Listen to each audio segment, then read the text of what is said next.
د روجې ډېر فضایل دي. بعض فضایلو ته به زه اشاره وکړم چې تاسو ته پته ولګي چې دا څومره اوچت عبادت دی. صحیح مسلم کې یو حدیث راځي، رسول صلی الله علیه وسلم وایي چې کل عمل ابن آدم یضاعف، د آدم د بچی هر عمل چې دی الله دوه چنده کوي. دا الله سبحانه وتعالی رحمت دی. من جاء بالحسنة فله 10 أمثالها ومن جاء بالسيئة فلا يجزى إلا مثلها. الله وی چې څوک نیکی راوړي نو موږ بوله بدله د لسو ورکو، د لسو نیکیانو، او چې څوک ګناه راوړي یوه نو دا یوې ګناه به بدله ورکو. اوس که الله سبحانه وتعالی دا بدیان هم دغه شان ډېرولې نو موږ به څه حال وی، تباه و برباد شوی و. رسول صلی الله علیه وسلم وایي چې هر عمل چې دو چنده کېږي الحسنة ب10 أمثالها، یو نیکی لس چنده کوي الله سبحانه وتعالی الى 700 ضعف، او 200 ته الله رسوي. الله دې رحمت وګوره. لکه یو نیکی چې دی وکړه لکه 200 نیکیانې چې دی وکړې. قال الله عز وجل، رسول صلی الله علیه وسلم وی الله وی الا الصوم، سوای د روجې نه، فانه لي، وی د روجې زما دپاره ده، دا خاص عمل دی. نو سوال دا دی چې دا بندگی خو ټوله موږ د رب العالمین دپاره کوو، دا روجې پکې ولې الله خاص کوي؟ جواب د هغې دا دی چې دا یو داسې عبادت دی د روجه چې د دې پته صرف رب العالمین ته ده او د هغې نه بیا تا ته ده. بس دریم کس ته دې پته نه لګي. یو سړی ماسپښین کې راووت وایي زما روجه ده، کور کې ډوډۍ وخوړ، ته ته پته لګي؟ یو سړی پټ شوی دی اوبه څکي په پټه، ته ته پته لګي؟ نه، ځکه الله سبحانه وتعالی دا عبادت د ځان دپاره خاص کړی دی. الا الصوم فانه لي، الله وی زما دپاره وانا اجزي به، نه د هغې اجر به زه ورکوم، هغه زه تاسو ته ښیم نه. دا به څومره غټ اجر وي چې رب العالمین پټ ساتلی دی. دویم فضیلت جابر رضی الله عنه حدیث دی چې رسول صلی الله علیه وسلم وی الصیام جنه، روجه چې دا ډال دی، ډال، او ډال د څه لپاره دی؟ یستجن بها العبد من النار، د جهنم نه به بنده ځان بچ کولی شي. یعنی دا روجه ته ونیسي ځان سره او مخې ته د جهنم اور، یعنی جهنم د اور پتا نه لګي. دا دومره اوچت عبادت دی. په انسان د دغه نه بچ کوي، د اور نه، او دا انسان بچ کوي د شهوت نه. د شهوت نه چې څومره غلط کارونه جوړېږي، زنا، بد نظر، غلط سوچ، دا روجه به دې تا بچ کوي. په هغې باندې دلیل دی. رسول صلی الله علیه وسلم یا معشر الشباب، ای ځوانانو، من استطاع منکم الباءة فلیتزوج، تاسو کې چې څوک واده کولی شي او طاقت یې نو واده دې لازم وکړي. فانه اغض للبصر واحسن الفرج، وی د دې واده دا فایده ده چې د سترګو حفاظت پې کېږي او د عورت خیال پکې ساتلی کېږي. ومن لم یستطع فعلیه بالصوم، او که څوک واده نشي کولی نو روجې دې نیسي. فانه له وجا، وی دا روجې به حفاظت کوي د دې سترګو او د عورت. او دغه د تجربې خبره چې کله سړي روجې نیولي نو د ده سوچ، نظر، عورت دا بالکل د حرام طرف ته نه ځي. دریم فضیلت، روجه چې د انسان نه ګناهونه ریجوي. حدیث کې راځي او امام مسلم راوړی دی، رسول صلی الله علیه وسلم ورمضان الى رمضان مکفرات لما بینهن اذا اجتنبت الکبائر، و یو رمضان د بل رمضان پورې، یعنی تا تیر شوي کال روجې نیولي دي او اوس دا بل را روان دی، بله میاشت را روان دی د روجې ده. د دې دواړو میاشتو په منځ کې چې څومره ګناهونه دي، واړه ګناهونه، هغه ټول الله سبحانه وتعالی تعالی شي بخي چې د دوه روجې په تا باندې راغلي. الله سبحانه وتعالی ستاسو ټول ګناهونه بخي. څومره غټ فضیلت دی د دې میاشتې او د روجې. یو فضیلت دا دی، رسول الله صلی الله علیه وسلم په حدیث کې عبد الله بن عمر رضی الله عنه حدیث دی، وی رسول الله صلی الله علیه وسلم چې الصيام والقرآن يشفعان للعبد يوم القيامة، قرآن او روجه د بنده دپاره شفاعت کوي د قیامت په ورځ باندې. په هغه ورځ باندې چې 50,000 کاله به خلک ولاړي، آدم علیه السلام پسې به لاړ شي، ابراهیم علیه السلام پسې به لاړ شي، نوح علیه السلام، موسی علیه السلام، عیسی علیه السلام، دا ټول به انکار کوي. په دغه سخت موقف کې د روجه او قرآن دا به ستا شفاعت کوي، خو په شرط د دې چې ته دوی سره وفا وکړې. یقول الصیام، روجه به الله ته وایي چې الله دا سړی وبخ الله ورته ویلي ولې تر دې شفاعت کې وی یا رب ای زمونږ ربه روجه به الله ته وی منعته الطعام والشهوه فشفعني فيه یا الله زما د لاسه د خوراک نه دی کړی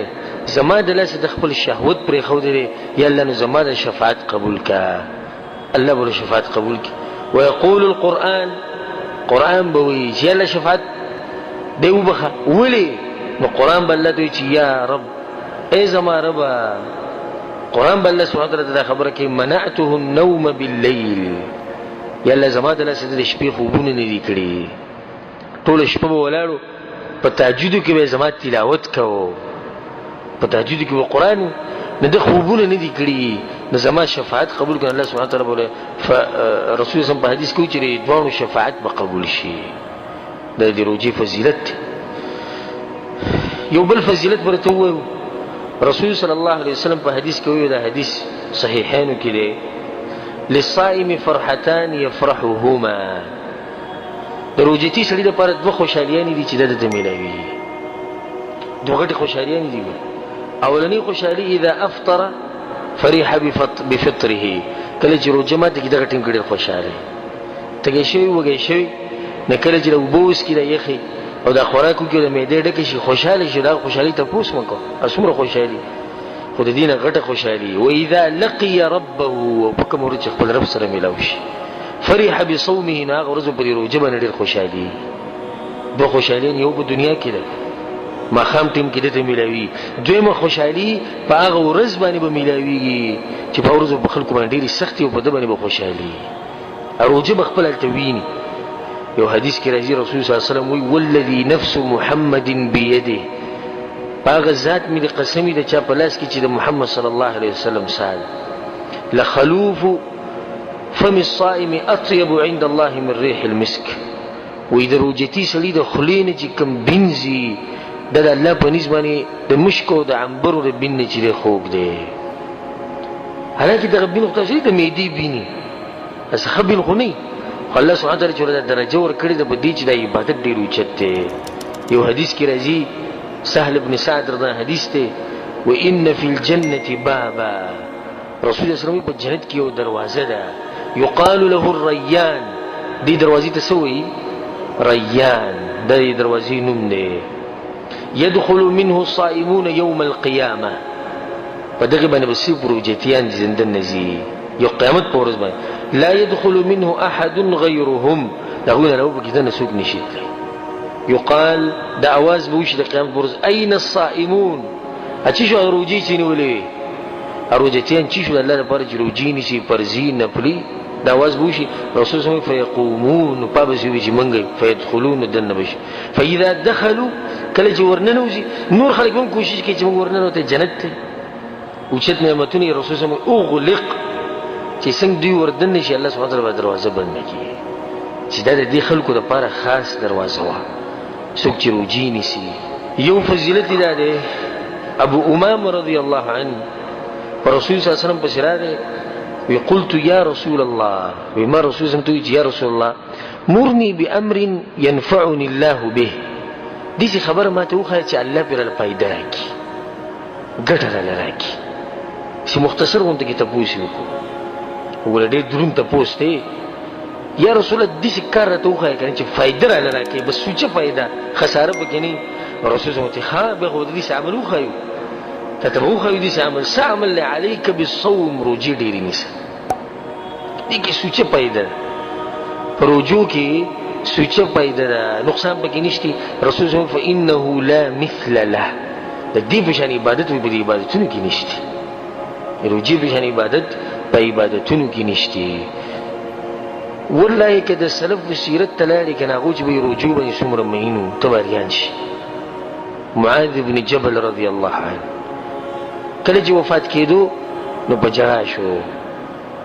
او دا انسان د رسول الله صلی الله علیه وسلم د قیامت پر ورځ به د امت علماء مخ کې ولاړي